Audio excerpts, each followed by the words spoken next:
There are times when the body breathes, but the soul remains still. That's how I lived for months, as if each day was just a mechanical repetition of the one before, a sequence of empty gestures trying to pass for life. The divorce wasn't just the end of a marriage. It was the silent collapse of everything I believed myself to be. I woke up early, drank tasteless coffee, put on the same somber clothes, and lost myself in reports and screens, as if work could numb what was left of me. At night, the apartment's hallways seemed longer, colder, as if each wall reminded me of everything I'd ceased to be. I got used to the noise of loneliness. I learned to cook for just one plate, to laugh without sound, to talk to myself when the silence became unbearable. The hours passed as if time had given up on me. Sometimes I stood in front of the mirror, trying to recognize the face of a woman who was once desired, confident, alive. Now, all I saw was a shadow. Someone who had learned to survive but had forgotten how to live. That night, I didn't go out to have fun. I went out because I needed to feel something. Anything that wasn't the absence of him. I walked to the bar closest to downtown, a place I would never have chosen before. They said important but dangerous people went there. Men in dark suits and women who spoke little, with eyes that knew too much. When I walked in, the smell of expensive wine and cigar smoke enveloped me. The lights were dim, and the sound of a saxophone in the background created a dense, almost unreal atmosphere. I chose a table near the wall, where I could observe without being noticed. There was something fascinating about watching the silent game among those people. Every glance, every discreet smile seemed to carry an invisible negotiation. Nothing there was simple. Everything was calculated. I ordered a glass of red wine and, as I brought it to my lips, I saw something that froze my gesture. He was there, my ex-husband. He was at the bar, with a woman beside him, elegant, confident, the kind of presence that makes the room bend a little. She smiled at him with the ease of someone who doesn't know pain, and he returned the look with the same expression that was once mine. I felt the air grow thin. It wasn't jealousy, it was something crueler. The realization that someone had taken my place, and the world hadn't collapsed because of it. I thought about leaving. My instinct told me this was a mistake, but my legs didn't move. I stayed there, frozen, as if watching my own funeral. Shame has a particular sound. It doesn't scream. It just pulses, hot and steady, like blood trying to escape the skin. Before I could decide what to do, a voice behind me broke through the thick air of my paralysis. Are you getting ready to run or to fight? Which is it? The voice was deep but calm, a tone that didn't demand attention. It took it. I turned slowly and met his gaze. There was something dangerous in his serenity. A tall man, in a well-tailored black suit, with eyes of steel and an unreadable expression. He wasn't handsome in an obvious way, but he had that presence that fills a space effortlessly, the kind of man who doesn't need to impose himself because the world already adjusts around him. I tried to smile, but my voice came out shaky. Maybe I haven't decided yet. He tilted his head slightly, as if observing a rare piece before touching it. Then sit. Sometimes it's easier to decide with good company. I accepted. Maybe out of impulse, maybe out of curiosity, or because, for the first time in months, I wanted to feel seen. The waiter appeared immediately, without being called. He ordered a whiskey, and the waiter nodded with a respect that bordered on reverence. As we talked, I noticed he didn't ask ordinary questions. He didn't care where I was from or what I did. He just watched, as if every gesture said more than any answer could. And yet, I talked. I spoke about the divorce, the exhaustion, the emptiness that had taken over everything. He listened in silence, and his silence wasn't uncomfortable. It was steady, like an invisible hand holding the chaos so I could breathe. In a moment of pause, I felt the urge to thank him, but the words didn't come. Then he said something that seemed to read my thoughts. People who've been broken learn to hide in their own ruins, but the problem is, the world misses the sound they made when they were whole. I didn't know how to respond. I could only offer a faint smile, feeling something inside me stir. Before we continue, if this video is being helpful to you, take a moment to subscribe, give it a like, and leave your comment. It really helps the channel and encourages us to keep bringing stories that touch and transform. Time seemed to pause. Outside, the rain began to fall softly, and the reflection of the lights mingled with the droplets on the glass. I watched him in silence, trying to understand why a stranger made me feel more alive than all the familiar faces of the past months. He noticed my gaze and asked, "What do you see?" I answered without thinking, "Someone who doesn't need to hide." A faint smile appeared on his lips, almost imperceptible. "And you? Are you still trying?" My heart tightened. I don't know who I'd be if I stopped trying. He leaned closer, resting his elbow on the table, and said softly, as if sharing a dangerous secret, "Then stop trying. Just be." It was at that moment that I saw him, my ex-husband, at the bar, looking in my direction. His eyes met mine, and something inside me ignited. It was a mix of anger, pain, and pride. I didn't want to seem weak, not in front of him. I looked back at the man in front of me, and before I could think, the words slipped out. "Would you dance with me?" My ex is watching from the bar. He didn't answer. He simply stood up, extended his hand, and I took it. When his fingers touched mine, something in me awoke. The floor seemed to shift. We walked to the center of the dance floor, and the music filled the air with a slow, almost hypnotic rhythm. As he led me, I felt the weight of my ex's gaze from a distance. But, for the first time, I didn't care. The man holding me didn't smile. His eyes said more than any expression could. There was strength, control, and a dangerous calm. And I, who had forgotten what it was to feel my blood pulse, realized I was alive. When the music ended, he still held my hand. There were no words, just that dense, meaningful silence. That's when I understood. Something had changed. That night, without realizing it, I locked eyes with destiny. There's something in the way certain men touch a woman that transcends the gesture. It's almost a signature. His hand on mine was like that, firm, precise, without hesitation, as if he'd learned long ago that the world bends to those who don't doubt their own control. That touch held everything I'd forgotten how to feel: security, presence, decision. The dance floor felt like an island suspended in time. The sound of the saxophone blended with distant voices and the clinking of glasses, but nothing seemed to exist beyond the steps he guided with calm. His movements were slow, exact, unhurried. It was as if every beat was a choice, and he never chose wrong. His scent mixed notes of leather and smoke. There was also the faint aroma of tobacco, discreet, masculine, timeless. When his face came closer, I felt the warmth of his breath, and something in me wavered between fear and fascination. He wasn't an ordinary man, that much I already knew. But what I didn't yet understand was the extent of that difference, the scope of the silent power that surrounded him. As we danced, I noticed glances averted. Well-dressed men avoided looking at him. Women whispered among themselves, and even the waiter crossing the dance floor with a tray of glasses lowered his eyes discreetly as he passed. It was as if everyone recognized something invisible, a presence that imposed itself by nature. He broke the silence first, his voice low and measured. "You're tense," he said. "Maybe," I replied. "I'm not used to dancing with strangers." "And yet, you trusted me," he observed. I felt the heat rise to my face. I'm not sure it was trust, maybe curiosity. Curiosity is the first step toward danger. He gave a faint smile, but his eyes didn't smile. The sound of my ex's laughter reached me, distant, irritating, like the echo of a memory that refuses to die. The woman beside him touched him with intimacy, and it pierced me inside. I wanted to look at the floor, but the voice of the man in front of me held me. "Don't look back," he said. "Men who discard what's rare usually pay dearly." His words hung between us, carrying a weight that was both comfort and threat. There was truth in them, and a promise. Time stretched. The music ended, but he didn't let go of my hand. He guided me back to the table, and when I sat, I noticed details I'd missed before. 2 men in suits stood near the exit, still, but alert. One spoke discreetly into a phone, the other scanned the room with the eyes of a calm predator. The waiter brought his drink without being called. Everything around him moved with orchestrated precision, and I, who had always lived surrounded by emotional chaos, began to feel the contrast between that chaos and the order of this man. He looked at his glass, swirling the amber liquid as if watching time pass. "What happened between you and him?" he asked without raising his eyes. I took a deep breath before answering. "Betrayal. Theft. Too many lies told in a soft voice. He took more than my money. He took my silence." He raised his gaze slowly, and for a moment, I saw something flicker behind his serenity. Not pity, but understanding. Men like that always think love is a commodity, and they forget that some women learn to demand payment in another currency.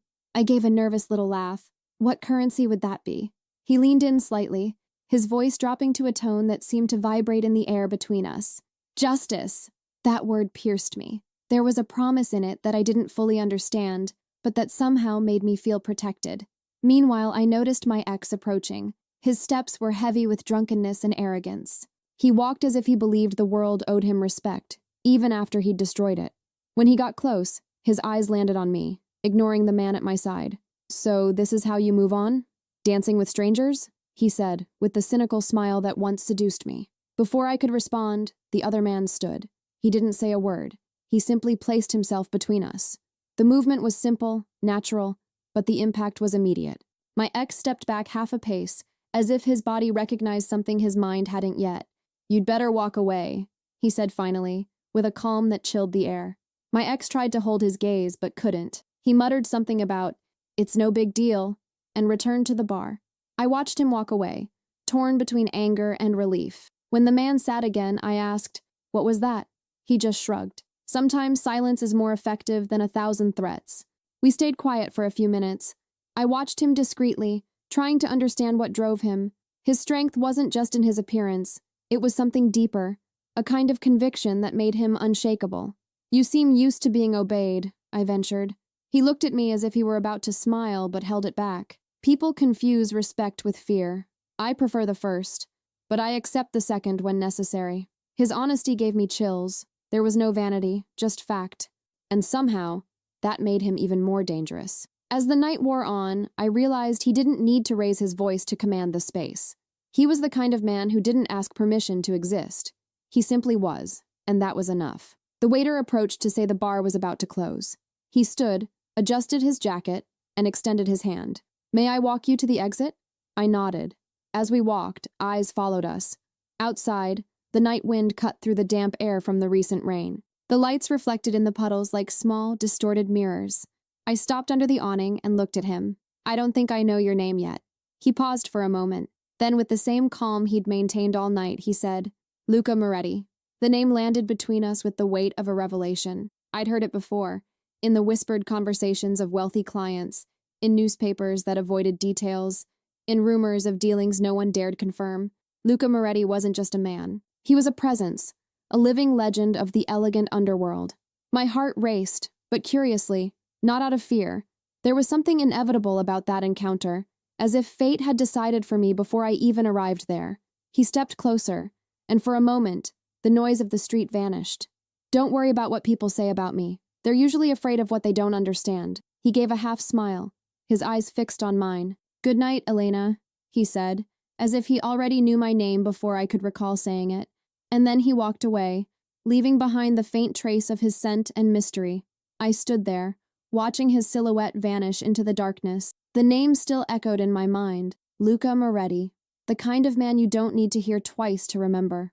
That night, as I walked alone down the wet street, I realized something inside me had changed. I was no longer just the exhausted woman trying to forget. There was a new spark, a glimmer of life mixed with danger. And for the first time in a long time, I felt my heart beat, not out of longing, but anticipation. Some encounters seem simple until the moment time bends around them.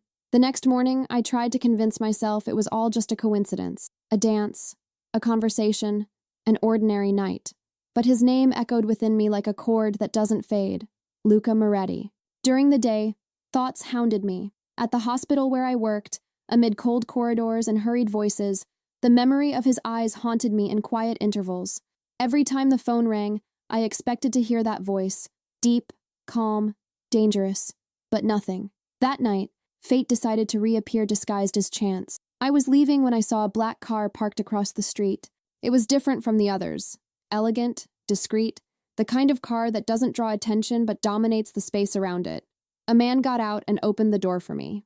"Mr. Moretti asked me to take you," he said, with a politeness that sounded like an order. I hesitated.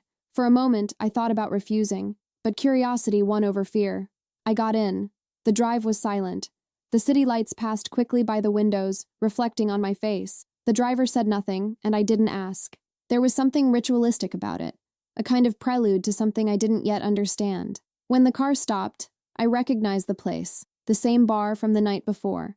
This time, the entrance seemed emptier, but the atmosphere was the same. Discreet luxury, the sound of jazz, and the smell of expensive whiskey. The waiter led me to a private lounge, separated by dark velvet curtains. There he was, sitting, calm, his gaze fixed on me as if he knew I'd come. "I thought I'd never see you again," I said, trying to hide my unease.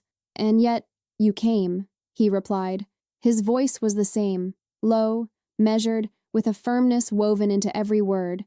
He made a subtle gesture, and 2 glasses of wine appeared. The waiter didn't ask for the order. He simply knew. I sat across from him, trying to understand what held me there. Maybe it was the calm that radiated from his presence, or the mystery that surrounded him like a dense fog. There was a kind of silence in him, heavy with meaning, the kind that intimidates and draws you in at the same time. We talked about small things at first. The weather, the music, the city lights reflected in the glass.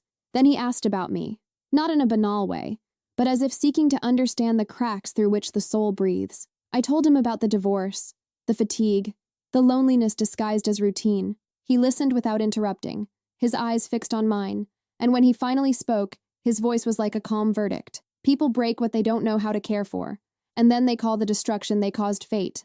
I looked at him, surprised. And what do you do when fate decides for you? He took a sip of wine and replied, I negotiate with it. The way he said it gave me chills. It wasn't arrogance, but truth. The silence that followed was interrupted by a presence I'd recognize anywhere. My ex-husband.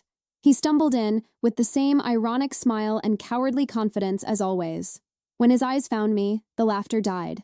So this is where you're hanging out now? He said, his voice slurred with alcohol. With him? Before I could react, Lucas stood. He didn't say a word, just placed himself between us. His gaze was cold, but serene. My ex tried to hold the confrontation but faltered. Something invisible, greater than physical strength, made him back off. The bar's atmosphere seemed to compress. Go away, Lucas said, in a tone that didn't rise but carried the weight of the inevitable. My ex hesitated, muttered something inaudible, and left. No one in the bar moved. The waiter pretended not to see. It was as if everything there had happened before, as if everyone knew the outcome of any challenge against that man. When Lucas sat again, I noticed my breathing was uneven. You didn't need to do that, I murmured.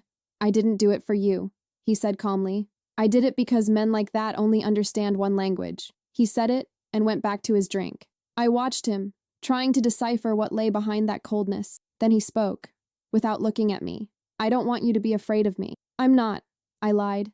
He smiled faintly. Everyone is at first. The rest of the night passed in conversations that seemed to dance between the real and the symbolic. He spoke little, but enough to leave marks. He mentioned his father, a man who died young, leaving him businesses that don't choose their heirs. He said that in his world, respect isn't requested, it's imposed. When dawn arrived, he offered me a ride. I accepted. In the car, the rain fell again, rhythmic and melancholic. The streetlights cast shadows on his face. I wanted to ask more, but something in me preferred the mystery. Why do you still look back? He asked suddenly. Because I haven't learned to live alone yet, I replied. He turned to face me. Alone, we learn to survive. Together, we learn to exist. His words lingered in the air, and I felt them sink deep, as if touching something I'd been trying to hide. When the car stopped in front of my building, I thanked him. He looked at me for a few seconds, and his gaze was a silent promise. A man who doesn't respect a woman doesn't deserve to walk free. Sleep well. He won't bother you anymore. Before I could react, he drove off. I stood there, watching the car disappear into the darkness. His words echoed in my mind, blending fear and relief in equal measure. That night, I lay in bed listening to the rain. The sound was the same as always, but something inside me had changed. I didn't know if I should feel protected or trapped, saved or chosen, but I knew, with a certainty that burned inside me, that nothing would be the same after that night. Luca Moretti wasn't just a man I met by chance. He was the kind of presence that changes the course of a life, and mine, I felt, had just been rewritten. The following days began like any other, but there was something different in the air, a faint, almost invisible feeling that I was no longer walking alone. At first, I thought it was just my mind playing tricks, the residue of that night replaying within me.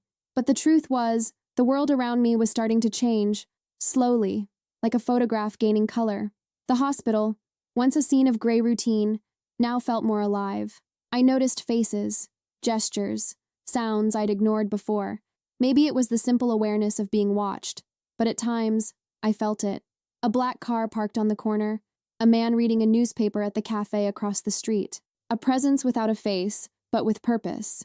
There was no threat, just vigilance. On the fourth day, I found flowers on my office desk, an elegant, discreet arrangement with a blank card. No words, no name, but I knew. And what scared me was how much it comforted me.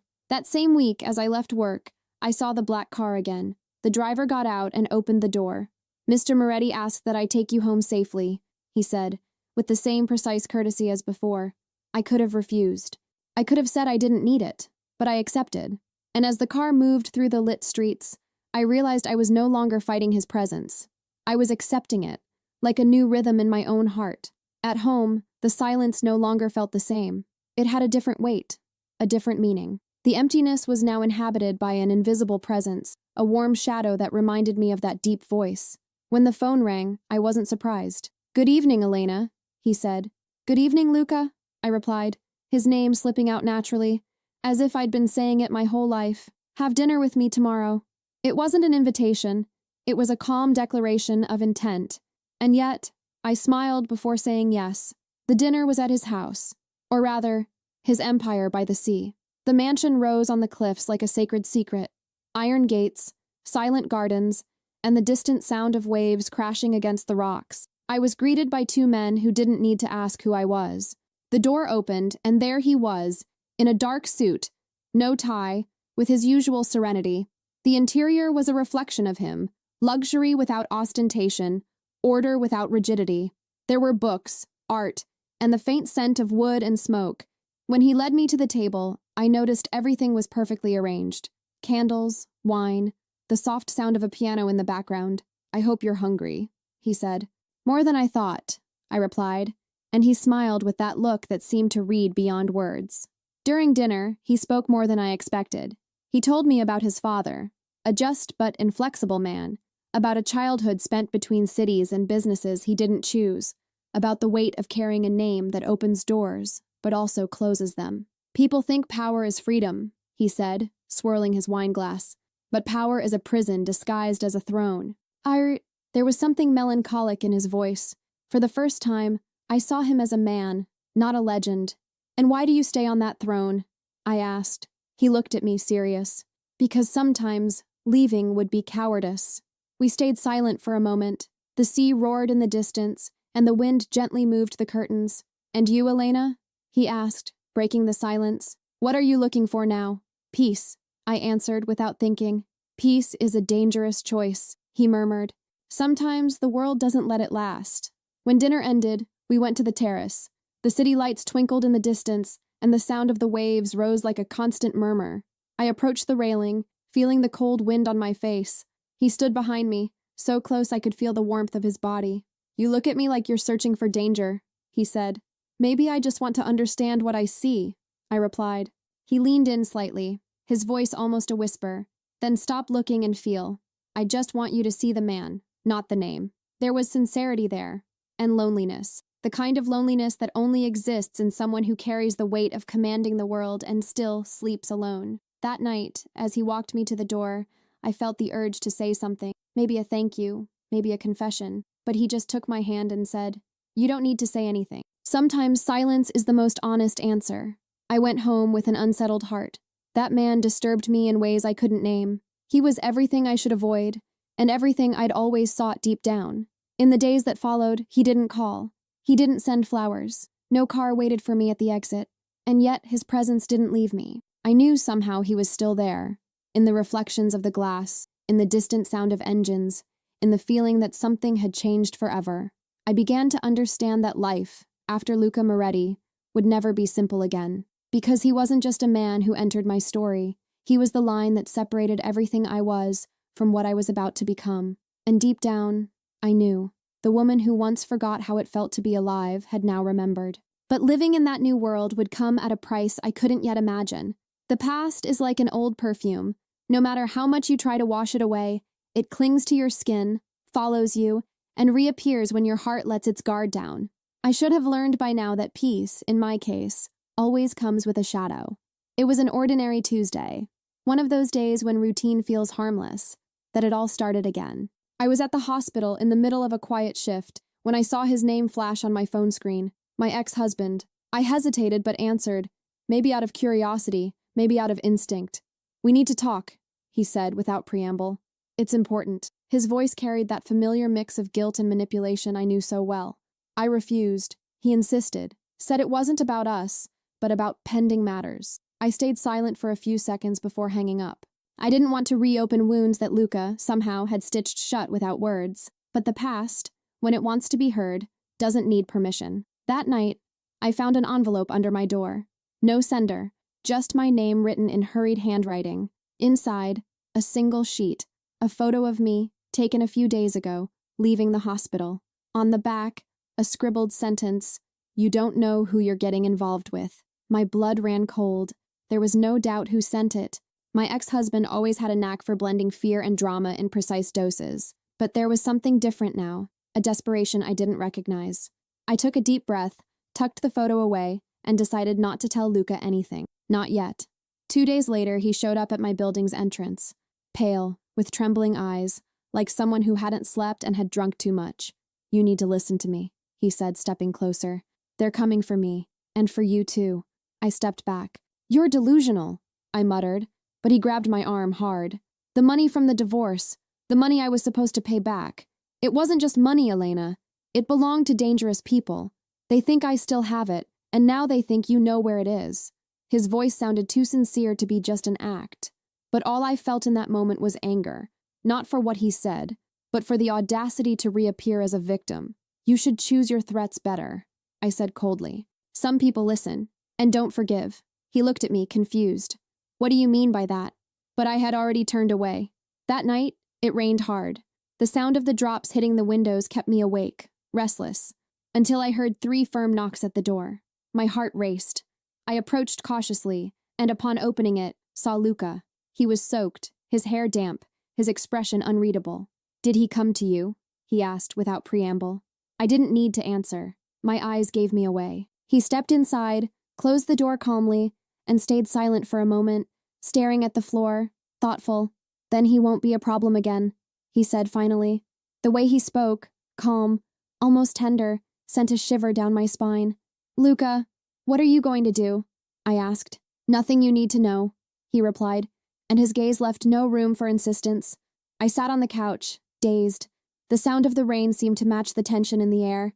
He came to me, knelt, and took my hands. I said no one would hurt you again, and I keep my word. That promise, spoken with such serenity, felt more powerful than any shout. The following days were quiet. My ex didn't call, didn't show up, didn't send any more messages. The world seemed to have returned to its axis, almost too much. Part of me wanted to believe he'd given up. Another part, the more lucid one, knew something had happened. A week later, he reappeared. Not at my door, but in the hospital parking lot. He looked different, worn out, trembling with sunken eyes. When he saw me, he ran toward me. "Elena, I returned the money," he said, nervous. "It's all settled. I just want you to tell him I did the right thing." "To him?" I asked, though I already knew the answer. "To Moretti," he said, his voice barely audible. "I know who he is. Everyone does." And then, before I could say anything, he handed me a thick envelope and vanished among the cars. Inside, there were stacks of cash and a single handwritten sentence. "It's paid." I stood there, with the cold night wind hitting my face, and understood what he meant. Luca didn't threaten. He acted. Back at my apartment, I sat on the bed, the envelope in my hands. I didn't know what to feel, relief or fear. He had protected me, yes, but at what cost? The kind of security Luca offered wasn't a romantic gesture. It was an extension of the power that surrounded him. And yet, as I looked at the envelope, part of me felt grateful. Because for the first time, I was on the side of someone no one dared to challenge. It was at that moment that I understood something fundamental. I was no longer just the woman he had rescued from chaos. I was part of his world. And somehow, that meant the past, no matter how hard it tried, no longer had permission to destroy me, unless it came from within. That night, before going to bed, I looked out the window and saw the same black car parked at the corner. The lights reflected off the rain-soaked body, and inside, an unmoving silhouette. Luca was watching me from a distance, not out of distrust, but out of care.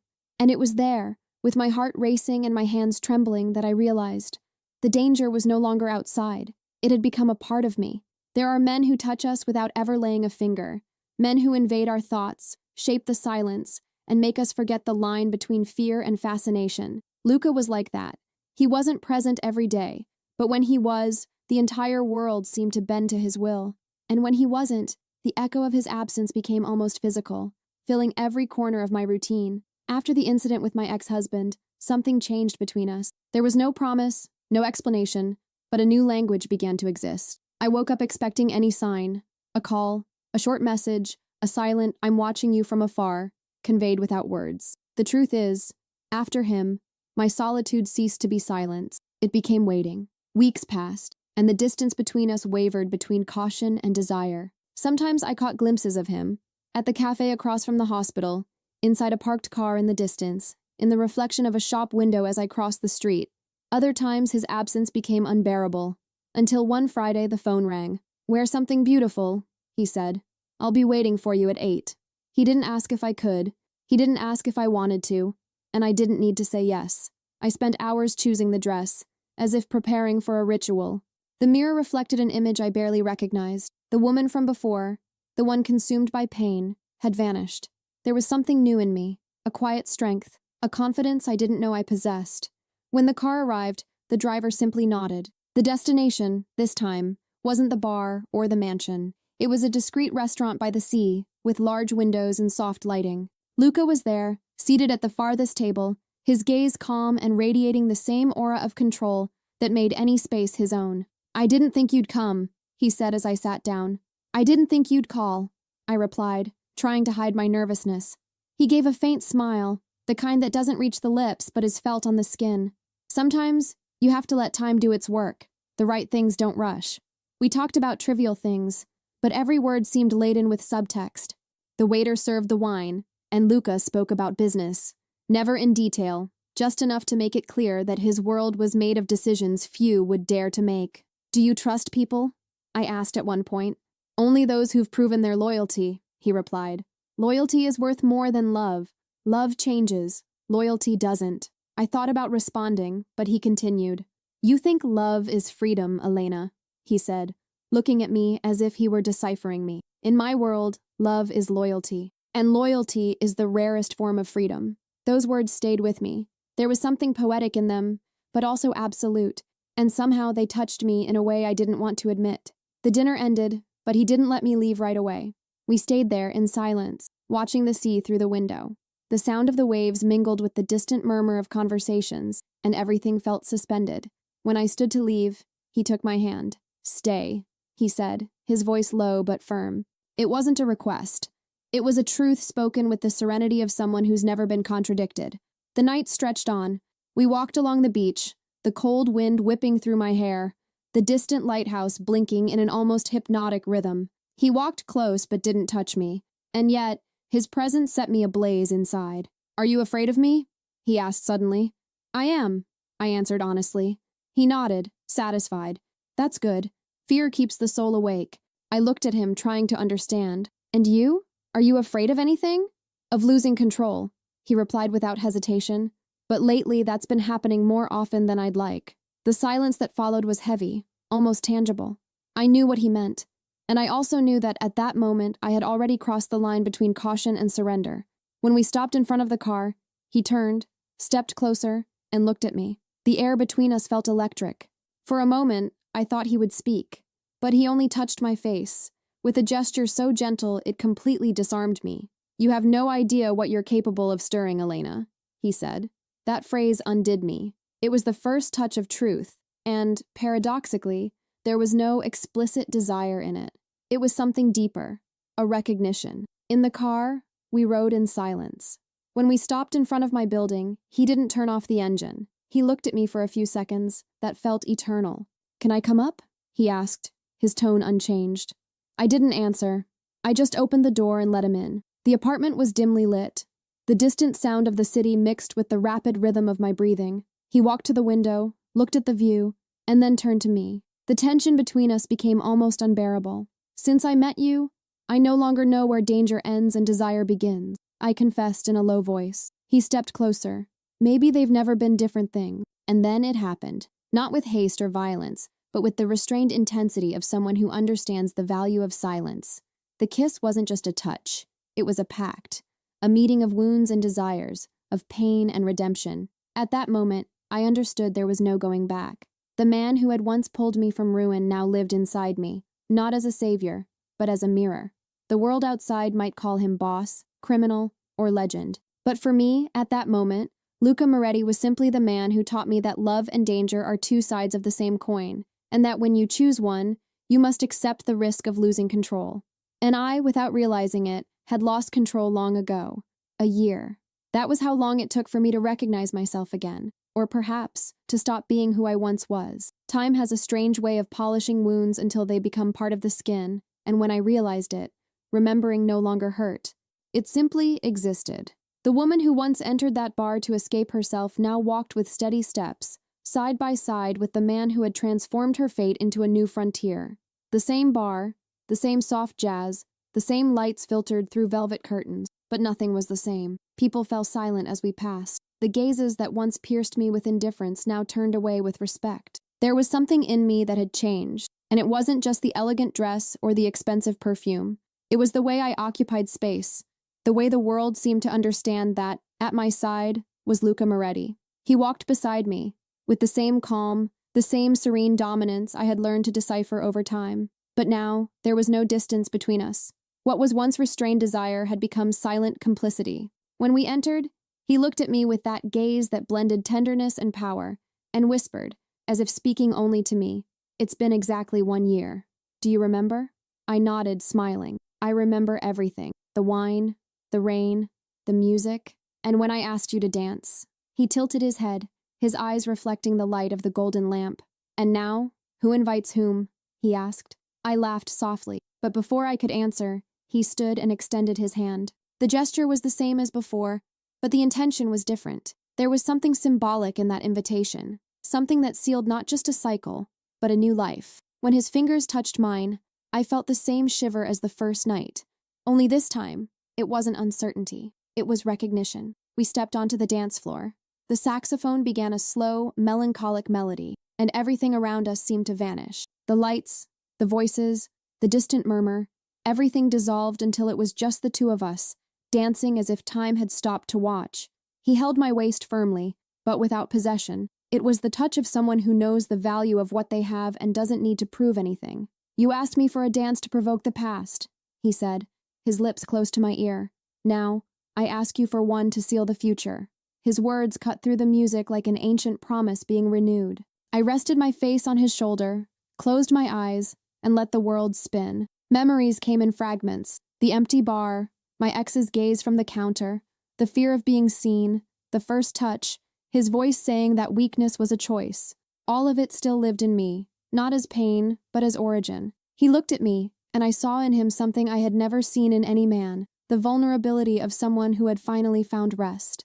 Luca, the boss who never needed to say his name, now danced with me unhurriedly, without control, without invisible weapons, just a man, finally human. "When I met you, all I saw was ruin," he said, his voice hoarse. "Now, I see the empire you've built inside me." The phrase hit me hard, because it was true. Amid all that power and danger, we had built something the world wouldn't understand, a refuge.